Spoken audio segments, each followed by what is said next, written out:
ये थी रियासत की टॉप 10 खबरें और अब खबरें तफसील से। कश्मीर वादी से कश्मीरी पंडितों की हिजरत के सिलसिले में महबूबा मुफ्ती ने घड़ियाले आंसू बहाए। नजरबंद महबूबा का कहना है कि कश्मीरी पंडितों की हिजरत के लिए कश्मीरी मुसलमानों को गलत तरीके से कसूरवार करार दिया गया है। महबूबा ने विक्टिम कार्ड खेलते हुए पाकिस्तान के वजीर आजम इमरान खान के सुर में सुर मिला दिए। महबूबा ने यह भी कहा कि कश्मीरी पंडितों का दर्द शिद्दत पसंदों का हथियार बन गया है और वो इसका गलत इस्तेमाल कर रहे हैं।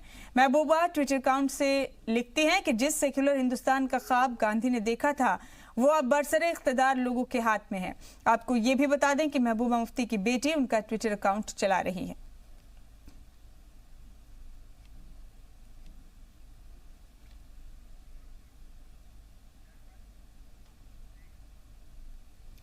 आर्टिकल 370 को बेअसर करने के बाद जम्मू कश्मीर में जारी पाबंदियों के खिलाफ दायर सभी अर्जियों की एक साथ समाअत के लिए सुप्रीम कोर्ट ने जस्टिस रमन्ना की सदारत वाली आईनी बेंच को भेज दिया है।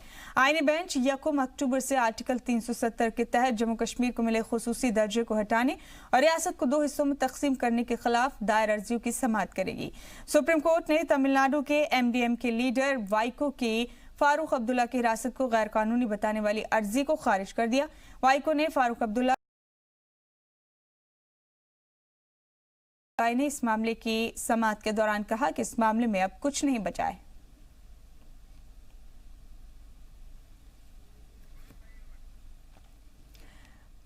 तो कई अर्जियां एक साथ लगाई गई हैं सुप्रीम कोर्ट में। जम्मू और कश्मीर में आर्टिकल 370 लगाए जाने के खिलाफ सुप्रीम कोर्ट ने कहा है कि इन तमाम अर्जियों की समाअत एक साथ होगी और इसके लिए एक आईनी बेंच को भेजा गया है ताकि तमाम अर्जियों पर एक साथ समाअत हो सके। सुप्रीम कोर्ट ने जस्टिस रमन्ना की सदारत वाली आईनी बेंच को इस समाअत के लिए भेजा है।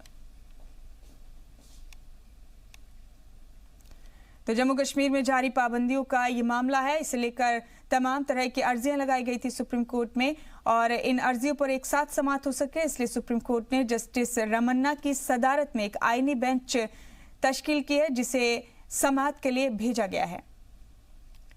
तो आर्टिकल 370 मनसूख होने के बाद जम्मू कश्मीर में जारी पाबंदियों को लेकर कई अर्जियां सुप्रीम कोर्ट में दाखिल की गई हैं। सुप्रीम कोर्ट ने तमिलनाडु के एमडीएम के लीडर वाइको की फारूक अब्दुल्ला की हिरासत को गैर कानूनी बताने वाली अर्जी को खारिज कर दिया। वाइको ने फारूक अब्दुल्ला को कोर्ट में पेश होने का हुक्म देने की मांग की थी।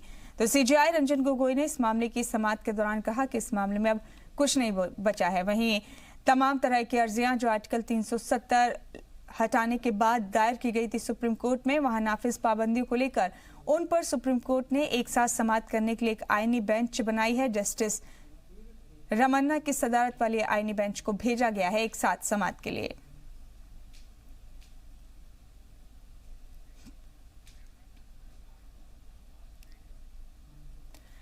बढ़ते बुलेटिन में आगे। पुंछ जिले में इतवार दोपहर 3 बजे बालाकोट सेक्टर में फौज की चौकियों के साथ ही 18 रिहायशी इलाकों को निशाना बनाकर गोलीबारी की गई और गोलीबारी का इस सिलसिला पूरी रात जारी रहा। इस गोलीबारी में 7 लोग जख्मी हो गए और इस गोलीबारी के बीच 3 जख्मियों को फौरी तौर पर राजौरी जिला अस्पताल पहुंचाया गया। इनमें गांव बरूती का 15 बरस का मोहम्मद इमरान, गांव संदोट का गुलजैद बी और मोतिया की भी शामिल हैं। दीगर 4 को बड़ी मुश्किल से फौज और पुलिस की मदद से गुज़िश्ता रात को निकाला जा सका है। पूरी रात एम्बुलेंस इन गांवों के चक्कर लगाती रही। आपको बता दें कि पाकिस्तान ने अब सीधे गांव को ही निशाना बनाना शुरू कर दिया है।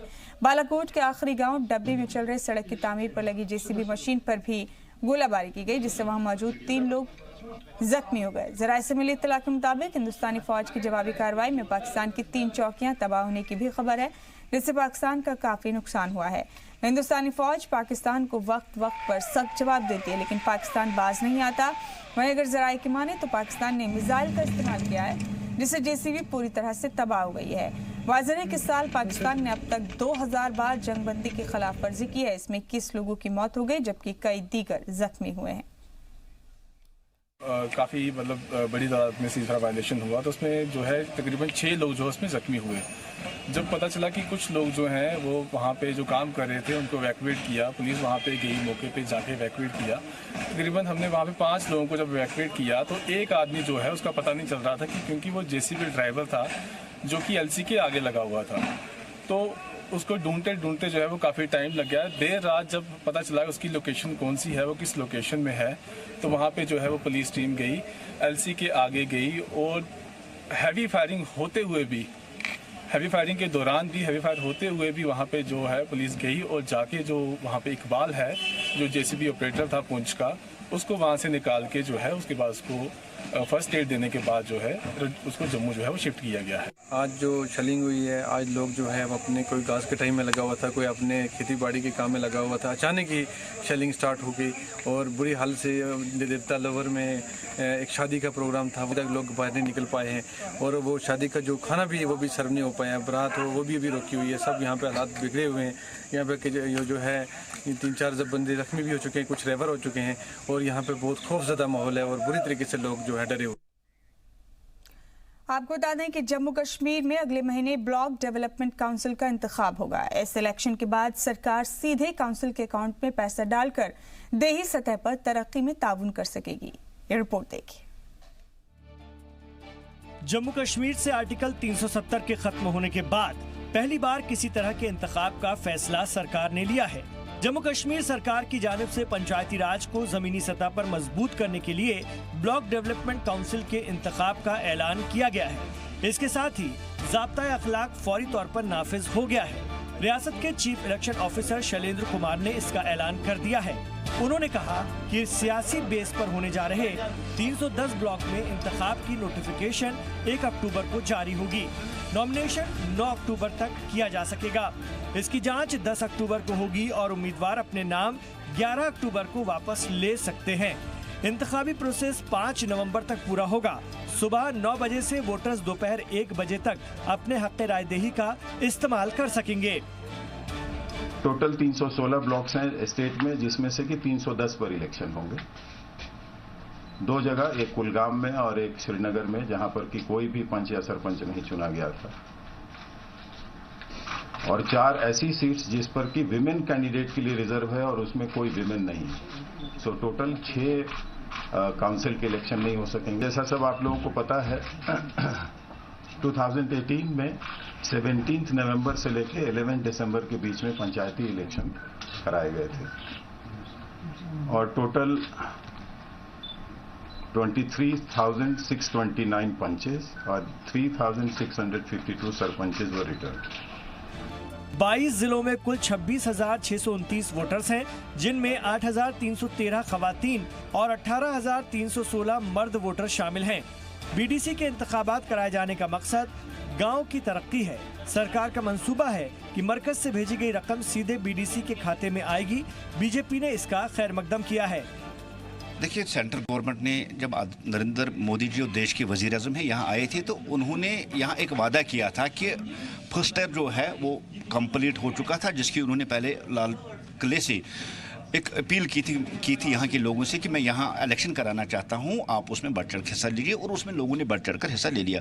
उसके बाद जब नरेंद्र मोदी जी यहाँ आए तो उन्होंने यहाँ एक ऐलान किया कि जो इसका सेकंड टियर है बीडीसी, वो भी मैं यहाँ इलेक्शन कराऊंगा। और आज हम ये खुशकिस्मती मानते हैं कि आज जम्मू कश्मीर की तारीख में पहली बार बीडीसी इलेक्शन होने जा रहे हैं। जेडीयू के स्टेट प्रेसिडेंट जीएम शाहीन ने भी रियासत में होने जा रहे बीडीसी के इंतखाबात के फैसले पर खुशी का इजहार किया है। उन्होंने कहा कि जेडीयू इंतखाबात में हिस्सा लेगी। हालांकि उन्होंने ये भी कहा कि राब्ता न हो पाने की वजह से पंचों और सरपंचों से मिलकर इंतखाबात के लिए हिकमत अमली तैयार करने में परेशानी हो रही है। देखिए, जहाँ तक बीडीसी पोल्स का सवाल है, हमारी पार्टी क्योंकि इसमें अगर आप पार्टिसिपेट नहीं करते तो जाहिर सी बात है आप बीजेपी को एक ओपन ग्राउंड दे देते हैं, और बीजेपी को दूर रखने के लिए और कोई ऑप्शन नहीं बचता है। 5 सरपंचों के साथ हमारी पार्टी को भी काफ़ी दुश्वार, काफ़ी मुश्किलात का सामना करना पड़ रहा है। उनके साथ कोई कांटेक्ट नहीं हो पा रहा है। अब जितने क्योंकि यहाँ पे बैठे हुए हैं उनको हम मैसेज हमने आज इसके ऊपर डिसीजन किया कि पार्टी जो है इलेक्शन कॉन्टेस्ट करेगी ब्लॉक डेवलपमेंट चेयरमैन के, क्योंकि अगर हम नहीं करते हैं तो बीजेपी मेजॉरिटी में इसमें स्वीप करेगी, और जिसको किसी भी हालात में रोकना एक पार्टी की मजबूरी है। रियासत के पंचों और सरपंचों ने भी सरकार के फैसले का खैर मकदम किया है। उनका मानना है कि दूर दराज के इलाकों में तरक्की के लिए बीडीसी इंतखाबात कराए जाने बेहद जरूरी हैं। बीडीसी इलेक्शन चुनने से में यही फ़र्क होता है जो अभी तक आज तक नहीं होगा इलाके में डेवलपमेंट कुछ भी है तो वो नहीं बने। बीडीसी इलेक्शन में ये हो जाएंगी क्योंकि सरपंच पंच तो होते ही है, उनको पावर्स दिया है, गवर्नर से बात भी करना है, कोई भी उसके साथ बात तो करनी है इलाके के लिए।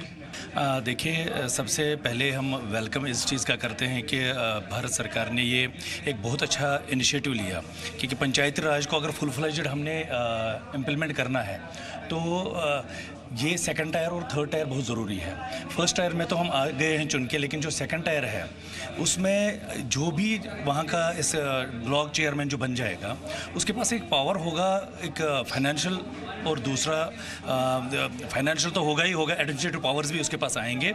इससे ये फ़ायदा होगा कि ये as well as representative as equal to MLA, इसके पावर्स भी आ रहे हैं और ये बेसिकली एमएलए रिप्रेजेंटेटिव करेगा ब्लॉक का। विकास की तरक्की होगी, गाँव की तरक्की होगी, जो गाँव में सबसे गरीब लोग हैं उनकी तरक्की होगी, उनकी बेहबूदी होगी। अब आपको मुख्तसरन समझा दें कि कैसे बीडीसी के इंतखाब कराए जाएंगे। बीडीसी इंतखाबात में बैलेट बॉक्स का इस्तेमाल होगा। इलेक्शन सीक्रेट बैलेट के जरिए कराया जाएगा। सुपरवाइजर्स की तकर्री की जाएगी। सुपरवाइजर्स के नाम और पते जिलों में मुहैया करवा दिए जाएंगे। उम्मीदवार 2 लाख से ज्यादा खर्च नहीं कर पाएंगे। उम्मीदवारों को नॉमिनेशन के दिन से लेकर रिजल्ट का ऐलान होने तक खर्च का हिसाब रखने के लिए खर्च का रजिस्टर दिया जाएगा। इसके लिए अलग बैंक खाता खोलना होगा। जिला सतह पर कंट्रोल रूम और शिकायत निगरानी सेंटर कायम किए जाएंगे। जिला पंचायत इलेक्शन ऑफिसर वीडियो कैमरों और डिजिटल कैमरा टीमों का इंतजाम करेंगे। नॉमिनेशन से लेकर उनकी जांच, इंतखाबी निशान की अलॉटमेंट, बैलेट बॉक्सों की डिस्ट्रीब्यूशन, अवामी रैली, इन सभी की वीडियोग्राफी की जाएगी। इसके साथ साथ इलेक्शन प्रोसेस, पोस्टल बैलेट को भेजे जाने की भी वीडियोग्राफी होगी। ब्यूरो रिपोर्ट, जी सलाम। जम्मू में बीजेपी के पार्टी ऑफिस में बीजेपी स्टेट कैडर की मीटिंग मुनक्किद हुई। इस दौरान बीडीसी इंतखाबात और मरकजी हुकूमत की जानिब से जारी मंसूबों को आम लोगों तक पहुंचाने को लेकर बातचीत की गई। मीटिंग के बाद मीडिया से मुखातिब होते हुए बीजेपी के रियासती सदर रविंद्र रैना ने कहा कि जम्मू कश्मीर की तरक्की ही उनकी पार्टी का एजेंडा है। उन्होंने कहा कि आने वाले वक्त में रियासत के हालात बदल जाएंगे और तरक्की होगी। और बीडीसी इंतखाबात के ऐलान के बाद जम्मू में ऑल पंचायत कॉन्फ्रेंस जम्मू कश्मीर की जानिब से प्रेस कॉन्फ्रेंस का इनेकाद किया गया। प्रेस कॉन्फ्रेंस के दौरान ऑल पंचायत कॉन्फ्रेंस के सदर अरुण शर्मा ने इलेक्शन कमीशन से गुजारिश की है कि कराए जाने वाले बीडीसी इंतखाबात को नॉन पॉलिटिकल बेस पर करवाएं। उनका कहना है कि पंच और सरपंच चाहते हैं कि बीडीसी इंतखाब पॉलिटिकल बेस पर न कराए जाएं। इसके पहले रियासत के chief election officer Shailendra Kumar ने ऐलान किया था कि बीडीसी इंतखाबात रियासती बेस पर करवाए जाएंगे। पंचायत कॉन्फ्रेंस की तरफ से जो डिमांड है बीडीसी के चुनाव नॉन पॉलिटिकल बेस पे कराए जाएं।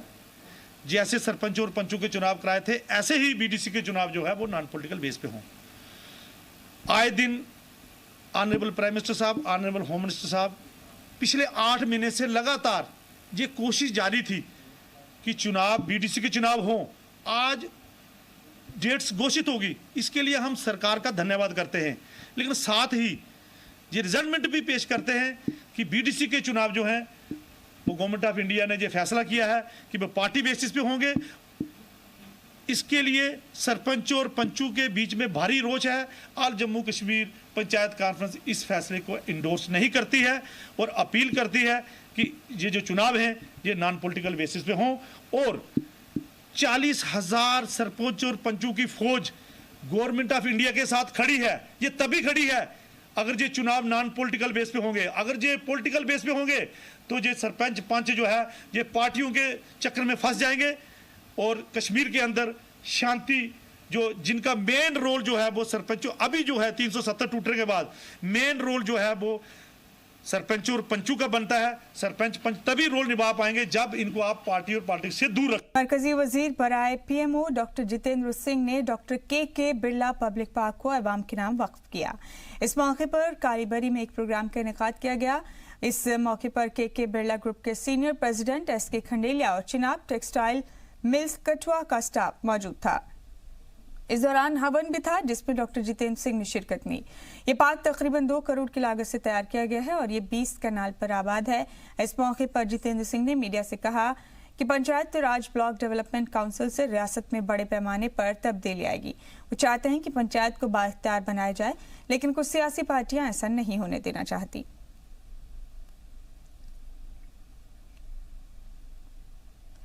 और गांदरबल के जिला तरक्याती ऑफिसर हशमत अली खान की क़यादत में रेवेन्यू और मेडिकल कमेटी के साथ शहर में तजावुजात के हटाने के लिए मुहिम चलाई गई। इसमें गांदरबल के तहसीलदार और पुलिस का अमला भी शामिल था। इस नाजायज कब्जे की मुहिम के दौरान हुकूमत की जमीन पर की गई तमाम तामीरात को भी गिराया गया और इस जगह पर मौजूद मटीरियल को सीज किया गया। डीडीसी का कहना है कि गैर कानूनी तजावुजात को हटाने का काम मुसलसल जारी रहेगा और ये कार्रवाई तमाम इलाकों में की जाएगी। कसूरवारों के खिलाफ कानून के मुताबिक कार्रवाई की जाएगी।